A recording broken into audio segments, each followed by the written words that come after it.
जेव्हा 25 दरोडेखोर एका महिलेच्या घरात घुसले, त्यानंतर तिने असं काय केलं की ज्यामुळे ते चोर घाबरून पळाले. एक महिला 25 दरोडेखोरांवर भारी पडली. या महिलेने वापरलेलं बुद्धिचातुर्य पाहून संपूर्ण देशातून कौतुक झालं. 25 चोर डाकू ज्यांच्याकडे बंदुका तलवारी होत्या, त्यांना एकटी महिला कशी भारी पडली याचं कारण जेव्हा त्या महिलेला विचारलं, तेव्हा तिने जे उत्तर दिलं ते ऐकून संपूर्ण देशाला आश्चर्याचा धक्का बसला. एक महिला जी जास्त शिकलेली नव्हती, तिने असं बुद्धीच्या चातुर्य वापरलं की चोरांना देखील तिचं कौतुक करावंसं वाटलं. एक महिला जिच्या आसपासच्या 50 घरांमध्ये चोरी झाली होती, पण या महिलेच्या घरात चोरी झालीच नाही, कारण या महिलेने अशी आयडिया वापरली की जी चोरांनी कधी स्वप्नात देखील पाहिली नव्हती. एक महिला 25 चोरांवर भारी पडली. या महिलेचं कौतुक गृह खात्याकडून झालंय. गृह खात्याकडून महिलेला बक्षीस मिळणार. या महिलेचं बुद्धिचातुर्य पाहून चोरांनी मागे वळून सलाम केला. 25 सशस्त्र चोरांची टोळी या महिलेने गारद केली. हे चोर का पळाले? हे चोर या महिलेला कसं काय घाबरले? या महिलेने नेमकं असं काय केलं? जेव्हा या महिलेची मुलाखत इंटरनेटवर आली, तेव्हा तिने सांगितलेल्या 5 गोष्टी ज्या संपूर्ण देशाला आता उपयोगी पडणार आहेत. मग काय झालं होतं त्या रात्री?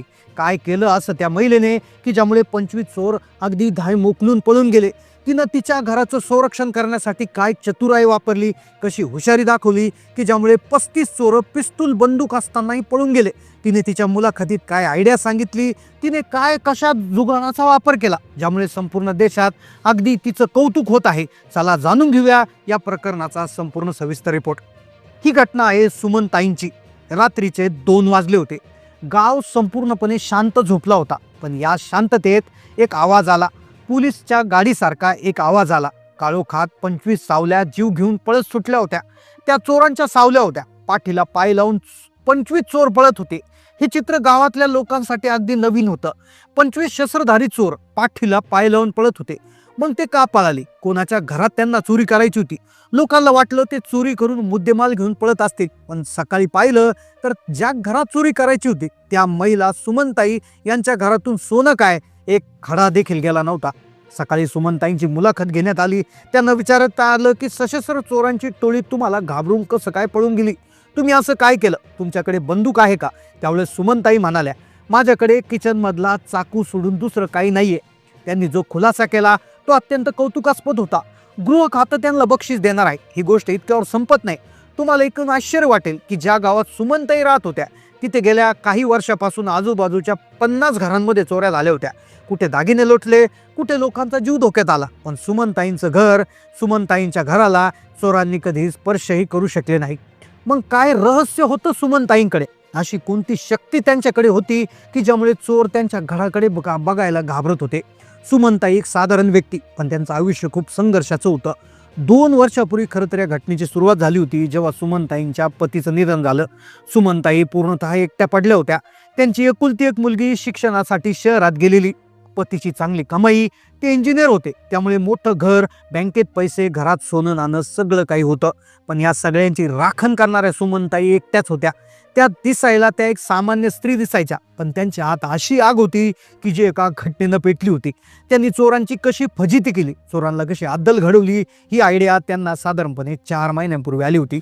त्या रात्री चोरटे सुमनताईंच्या घरी आले खरे, पण चोर आल्यावर नेमकं काय करायचं हे त्यांनी 4 महिन्यापूर्वी सुचवून ठेवलं होतं.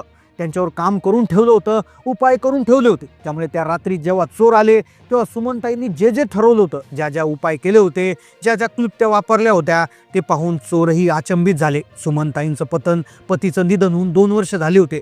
हळूहळू त्यांचं घर त्या कसं तरी सांभाळत होत्या. 1 वर्ष झालेलं असेल की त्यांच्या आसपासच्या घरामध्ये प्रचंड चोऱ्यांचं प्रमाण वाढलं.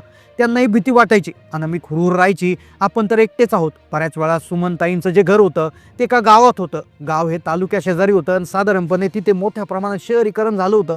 मोठं घर, त्यात भरपूर कमाई, पतीने मागे चांगली सोय होती, घरात सोनं नाणं असायचं, महत्त्वाची कागदपत्र होती. पण पतीच्या मृत्यूनंतर काही कायदेशीर कामाकरता त्यांना कोर्टात चक्रा माराव्या लागायच्या. कधी कधी तर कोर्टात थांबावं लागायचं आणि घर कित्येक दिवस रिकामं राहायचं. त्यांना नेहमी भीती वाटत असे. एका रात्री त्यांच्याबरोबर एक प्रसंग घडला आणि त्यानंतर ही सगळी माहिती त्यांनी मिळवली.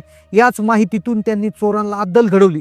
एका रात्री म्हणजे 4 महिन्यापूर्वी एक मोठा प्रसंग त्यांच्यासोबत घडला होता आणि त्याच छोट्याशा प्रसंगातून त्यांना ही चोरांना पळवण्याची आयडिया आली होती आणि ज्या संपूर्ण देशात त्या हिरो बनल्या होत्या. एका रात्री त्यांच्या शेजारच्या घरात चोरी झाली. ही 4 महिन्यापूर्वीची गोष्ट आहे आणि इथूनच सुमनताईंना ती आयडिया येणार होती आणि ज्या 25 चोरांना त्या पळून लावणार होत्या. ती घटना त्यावेळेस अशी होती, हादरवून टाकणारी घटना होती. त्या रात्री झालं असं होतं की बऱ्याचशा गावांमधल्या घरात चोऱ्या व्हायच्या, पण त्या दिवशीची चोरी वेगळीच होती. त्यांच्या घराशेजारी 4 महिन्यांपूर्वी जेव्हा चोर घरात शिरले, 5-10 चोर होते. सगळे सोनं नाणं उचलले, पैसे घेतले. अखेर त्या महिलेवर अत्याचारही केला होता असं तिला समजलं. सुमनताईंना रात्रभर झोप येत नव्हती. चोर जर शेजारच्या घरात घुसले तर माझ्याही घरात येऊ शकतात हा विचार त्यांच्या मनात घर करून राहिला होता. 4 महिन्यापूर्वी त्यांना वाटलं होतं की स्वतःच्या सुरक्षिततेसाठी आपल्याला काहीतरी करायला हवं. या घटनेमुळे त्या अस्वस्थ झाल्या होत्या आणि त्याच वेळेस त्यांनी एक नवीन वर्तमानपत्र घरात आलं होतं. म्हणतात ना, गरज ही शोधाची जननी असते. आणि त्याच वेळेस त्यांनी इंटरनेटवर सर्च केलं. सर्च करताना त्यांना गुन्हेगारी पत्रकारिता करणाऱ्या एका पत्रकारांची वेबसाईट मिळाली. ती अशी वेबसाईट होती की ते पत्रकार इतके जुने होते, त्यांनी अनेक चोरांच्या मुलाखती घेतलेल्या. ते चोर कशी चोरी करतात, काय टेक्निक्स वापरतात, सगळी माहिती त्यांच्या वेबसाईटवर होती. त्यांनी चोरांच्या माहितीवरून काही टिप्स दिल्या होत्या. त्या टिप्स सुमनताईंनी वाचल्या. एक एक करून प्रत्येक गोष्टीचा अर्थ उलगडू लागला. त्यांना आठवलं की आसपासच्या लोकांबरोबर जेव्हा चोऱ्या होत होत्या त्यावेळेस अगदी तेच होत होतं. या जर टिप्स त्या लोकांनी वापरल्या असत्या, जर त्या चोरांनी सांगितलेल्या गोष्टी त्यांनी केल्या असत्या, तर ही चोरी कधीच झाली नसती. सुमनताईंनी त्या 5 महत्त्वाच्या टिप्स वापरल्या, ज्या कुणी आज जरी वापरल्या तर तुमचं घर एका त्या किल्ल्यासारखं होईल. सगळ्या गावात चोरी होईल पण त्या घरात चोरी होणार नाही. 4 महिन्यापूर्वी जेव्हा एक चोरी होत होती तेव्हा सुमनताईंना पहिली गोष्ट आठवली. ज्यावेळेस शेजारच्या घरी चोरी झाली त्यावेळेस चोर येण्यापूर्वी त्यांनी पाहिलं होतं की काही अनोळखी लोक त्यांच्या कॉलनीमध्ये फिरत असायचे. खरं तर चोरी होण्याची सुरुवात ही चोरी करण्याच्या महिनाभर आधीच होत असते, जेव्हा महिनाभरापूर्वीच काही लोक घराभोवती येऊन पाळत ठेवत असतात. आणि त्यांच्या शेजारच्या घरामध्ये चोरी होण्याआधी त्यांनी निरीक्षण पाहिलं होतं. 1 आठवड्यापासून ते घर बंद होतं, त्यात लाईट लागत नव्हती. सुमनताईंनी त्यांच्या एका मित्रानं सांगितलं होतं की चोरटे जे असतात ते पहिल्यांदा बघतात, घर रात्रीच्या वेळा अंधारात असतं, घरात नेहमी लाईट बंद असली की त्यांना खात्री पडते की तिथे कुणीच नाही. आणि ही पहिली शिकवण त्यांच्यासाठी होती आणि ही स्टेप त्यांनी वापरली. सुमनताई जेव्हा कोर्टात कामाला बाहेर जायच्या तेव्हा त्यांच्या घराचा लाईट पूर्वी कधीच लावून ठेवलेला नसत. त्यांना वाटायचं बिल वाढायचं, पण त्यांनी इंटरनेटवर सर्च केलं. त्यांनी एक असं यंत्र बसवलं आणि त्यावर टाईम सेट करून ठेवला होता की ज्यामध्ये घराचा लाईट ठराविक वेळेला चालू व्हायचा आणि ठराविक वेळेला बंद व्हायचा. कधी बेडरूममध्ये लाईट लागायची, कधी हॉलमध्ये लागायची, जेणेकरून लोकांना वाटवायचं की या घरात कुणी जरी नसलं तरी चोरांना असा भास होतो की त्या घरामध्ये कोणतरी आहे. तर हीच पहिली टेक्निक सुमनताईंनी वापरली होती. दुसरी टिप्स, काही दिवसांनी काय झालं, सुमनताईंच्या दारामध्ये एक संशयास्पद हालचाल जाणवली. बाहेरच्या कुंपणाच्या भिंतीवर कोणतरी चढण्याचा प्रयत्न करत होतं. त्यांचा जीव घाबरून अर्धमेला झाला. पोलिसांना फोन करण्याचा प्रयत्न केला पण लँडलाईनचा नो डायल टोन येत होता. त्यांचं जे फोनची वायर होती ती कट केली होती. आता त्यांनी 2 मोबाईल वापरायला सुरुवात केली होती. एक दुसरा साधा मोबाईल जो नेहमी त्या कपड्याच्या हात लपून ठेवायचा, म्हणजे एक मोबाईल जरी चोरांनी जमा करून घेतला तर दुसरा मोबाईल नेहमी त्यांच्या शरीराच्या जवळ राहील, जेणेकरून त्यांना आपत्कालीन परिस्थितीत फोन करता येईल. तिसरी गोष्ट, त्यांचा एक शेजारी होता, एक वृद्ध गृहस्थ होते, त्यांचं नाव होतं भास्करराव. भास्करराव यांनी मोठा जर्मन शेपर्ड कुत्रा पाळला होता. सुमनताईंनी पाहिलं होतं की त्यांच्या घराजवळून कोणताही अनोळखी माणूस गेला तर तो कुत्रा मोठ्याने भुंकायचा. आणि भास्करराव यांनी एकदा सांगितलं होतं की माझ्या घराच्या बाजूने कुणी फिरकत नाही, कारण की माझ्या कुत्र्याला अनोळखी माणूस आवडत नाही. मग सुमनताईंना वाटलं की घरात कुत्रा पाळणं त्यांच्यासाठी शक्य नव्हतं, पण त्यांनी एक आयडिया लावली. त्यांनी कुत्रा पाळला नाही, पण त्यांनी गेटच्या बाहेर कुत्र्यापासून सावधान असा बोर्ड लावला. कुत्र्यापासून धोका आहे असं त्याच्यावर लिहिलं होतं. आणि त्यामुळे ते आता चोरांच्या एक स्टेप पुढे जात होत्या. रोज सकाळी त्यांच्या घरासमोर दूधवाला यायचा, पण त्या कोर्टात जायच्या तेव्हा दूधवाल्याला सांगायच्या की दूध 4 दिवस बंद ठेव, 2 दिवस बंद ठेव. पण अक्षरशः दूधवाला देखील चोरांचा खबरी असू शकतो आणि हाच दूधवाला चोरांना सांगतो की तिथे 4 दिवस दूध द्यायचं नाही, म्हणजे 4 दिवस ते त्या ठिकाणी घर बंद राहणार आहे. तर त्यामुळे त्यांनी दूध कधीच बंद केलं नाही. त्या शेजाऱ्याकडे दूध द्यायला सांगायच्या आणि वर्तमानपत्र देखील शेजाऱ्याकडे द्यायला सांगायचे, ज्यामुळे त्या घरात नेहमी कोणतरी आहे असा भास निर्माण व्हायचा. 5वी आणि सगळ्यात महत्त्वाची गोष्ट, ज्यामुळे 25 चोर पळून गेले. आता काय झालं, बरेचसे CCTV कॅमेरे मिळतात. CCTV कॅमेऱ्यात चोर करतानाचे दृश्य कॅप्चर होते, पण CCTV कॅमेरे किती मोठे लावले तरी चोर त्यांचं काम करून जातात. पण त्या दिवशी त्या सुमनताईंनी डिटेक्टिंग अलार्म लावले होते, मोशन डिटेक्टर अलार्म त्यांनी बसवले होते. हे अलार्म अशा ठिकाणी लावले होते, 2-4 ठिकाणी लावले होते, म्हणजे चोरांनी मागून प्रवेश केला, पुढून प्रवेश केला, कुठूनही प्रवेश केला तर हे अलार्म जोराजोरात वाजतील आणि त्या ठिकाणी ते पळून जातील. आणि एके दिवशी तसंच झालं.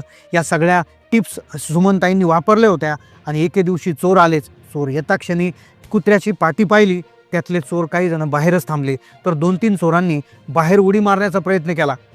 त्यावेळेस ते मोशन सेन्सिंग अलार्म्स होते तर ते जोराजोराने वाजू लागले. तेवढ्यात सुमनताईंनी पटकन पोलिसांचा 100 नंबर डायल केला आणि पोलिसही आसपास फिरत असल्यामुळे, गस्त घालत असल्यामुळे तातडीने पोलिसांच्या गाडीचा आवाज आला आणि चोरांची पळताभुई थोडी झाली.